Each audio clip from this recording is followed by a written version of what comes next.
Hello friends! ఈరోజైతే నేను భద్రాచలంలోని సీతారాముల వారిని దర్శించుకొని డైరెక్ట్ పర్ణశాలకైతే రావడం జరిగింది.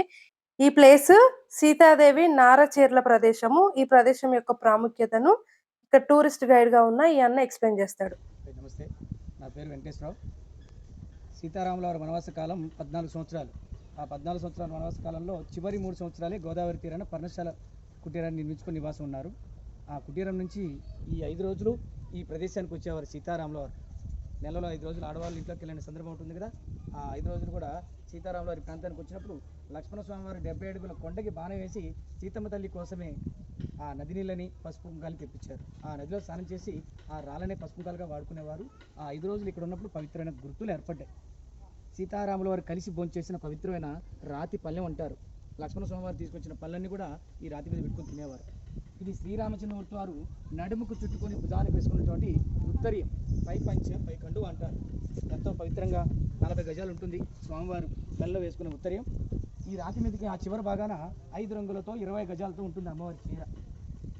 అమ్మవారు కట్టుకున్నది నార చీర, 5 వర్ణాలతో 20 గజాలతో ఉన్నాయి. ఆ చివరి నుంచి ఆ చివరి వరకు ఉంటుంది. ఇదే అమ్మవారి కట్టుకున్నటువంటి నార చీర అంటారు. సీతారాముల వారు ఈ 5 రోజులు కూడా ఈ రాతి మీద కాలక్షేపంగా ఆడుకునేవారు. వాళ్ళు ఆడుకున్నది వామన గుట్టలు అంటారు. మన పూర్వీకులు పెద్దలు ఆడుకునేవారు చింతపిక్కలతో. వీటినే అమ్మవారు స్వామివారు కాలక్షేపంగా ఆడుకునే వామన గుట్టలు అంటారు.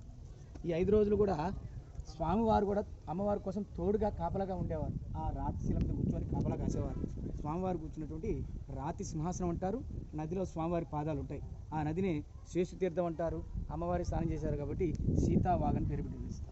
ఈ నదిలో స్నానం చేసి 5 రోజులు స్నానం పూర్తయిన తర్వాత యథావిధిగా పర్ణశాల వెళ్ళేటప్పుడు లక్ష్మణ స్వామివారు ఏ కొండకైతే బాణం వేస్తే పసుపు కుంకాలతో వచ్చిన రాళ్ళనే అమ్మవారు రంగరించి ఆ చెట్టు కింద కూర్చొని అలంకరణ చేసుకునేవారు.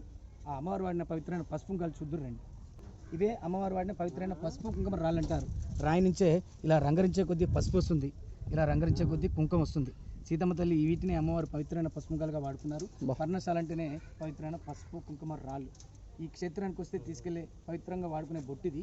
వీటిని ఎప్పుడు పూజ గదిలో పెట్టుకొని పూజ చేసుకుంటారు. రేపటి రోజున మనకి ఏదైనా మంచి జరగాలంటే అదే శ్రీరామ రక్షగా ఆ బొట్టిని పూజ గదిలో పెట్టుకొని ముందు మన ఇంట్లో ఉన్న దేవుళ్ళకు పెట్టుకున్న తర్వాతనే ఆ బొట్టు వాడతాం. మనకి ఆడపడుచులు అక్క చెల్లెలు ఉంటే సీతమ్మ తల్లి పసుపు కుంకాలుగా పొడిగా చేసుకొని మన ఆడపడుచులకి పంచిపెట్టుకుంటారు. అలా పంచిపెట్టుకుంటే మనకి మంచి జరుగుతుంది అనేది ఇక్కడ వారి నమ్మకం, స్థానబలం. ఆడపడుచులతో పంచుకునేది పసుపు కుంకాలే కాబట్టి ఎంతో పవిత్రంగా వాడతారు. ఇది ఇక్కడి త్రేతాయుగం నాటి పవిత్రమైన 9 గుర్తులు చక్కగా దర్శనం చేసుకుని వెళ్ళే అవకాశం ఉంటుంది. జై శ్రీరామ్.